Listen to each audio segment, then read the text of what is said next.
छत्तीसगढ़ में विधानसभा के दौरान अभी तीसरा बजट पेश हुआ है, उसको लेकर व्यापारियों के हित में क्या है और कितना संतुष्ट है आप बिल को लेकर? देखिए, वो अगर संतुष्टि की बात अगर आप हमसे पूछेंगे तो एज आ व्यापारी मैं बिल्कुल संतुष्ट नहीं हूँ।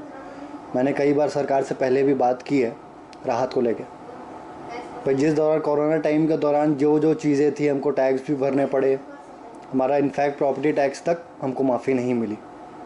2-3 बार कोशिश किया कनेक्ट करने की कि हो जाए, हमारे संगठन से भी बात की, पर उसमें कोई राहत मिलती दिख नहीं रही है।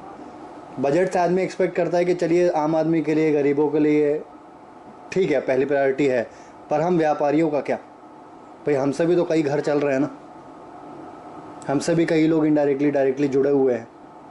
भाई अगर हम अच्छी स्थिति में रहेंगे तो समझ लीजिए हमारे जितने स्टाफ हैं मेरे अंडर, मान लीजिए 100 लोग काम कर रहे हैं, जो 4 लोगों का परिवार है, तो 400 लोग मेरे से डायरेक्टली अफेक्ट करते हैं।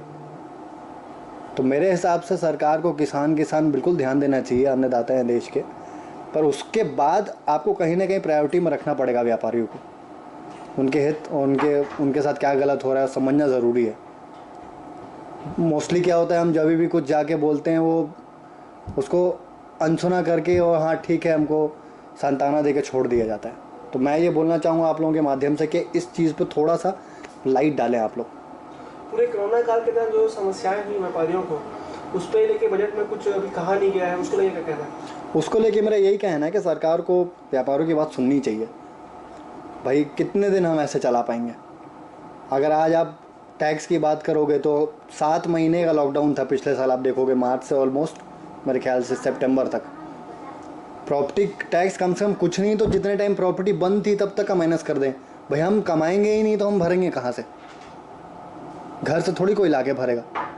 जब हमारा बिजनेस चला ही नहीं तो टैक्स किस बात का? मेरा यही गुहार है सरकार से।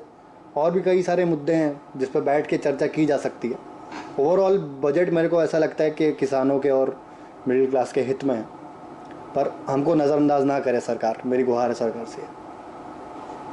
छत्तीसगढ़ का तीसरा बजट विधानसभा में पेश हो चुका है, उसको लेकर व्यापारियों की क्या राय है? आप क्या उम्मीद करते थे बजट से और क्या निकला? जी, मेरा नाम नीरज पुरोहित है। मैं Chhattisgarh hotel and restaurant association में ट्रेजरर या कोषाध्यक्ष के पद पे मैं हूँ। तीसरा बजट इस बार माननीय मुख्यमंत्री जी ने पेश किया है और ये छत्तीसगढ़ के ऑलराउंड डेवलपमेंट के लिए बहुत ही अच्छा बजट है। कोरोना काल में हम सब की बहुत ही व्यापारियों की बहुत ही बुरी हमारी स्थिति थी, उनको मद्देनज़र रखते हुए उन्होंने कुछ राहत देने की कोशिश ज़रूर की है। और जैसे कि एक्सपेक्टेड था कि सफाई पे, स्वास्थ्य पे और रूरल इकोनॉमी को स्ट्रेंथन करने के लिए वो बहुत ज़्यादा काम करेंगे और उन्होंने ये बजट में उसी अनुरूप उन्होंने पेश किया है।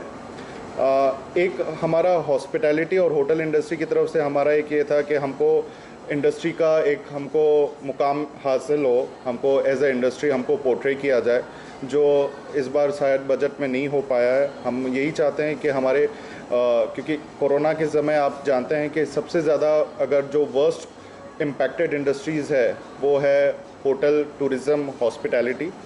तो उसमें हमको थोड़ी ज़्यादा उम्मीदें थी कि शायद हमको टैक्स के मार्फत या हमको इंफ्रास्ट्रक्चर वाइज हमको थोड़े कुछ लोन्स इजीली अवेलेबल हो, इलेक्ट्रिसिटी में रियायत मिले, बट वो शायद इस बजट में नहीं हो पाया। तो मेरी उम्मीद है कि सरकार हमारी ये व्यथा सुने और आगे इसके ऊपर वो उचित कदम उठाए।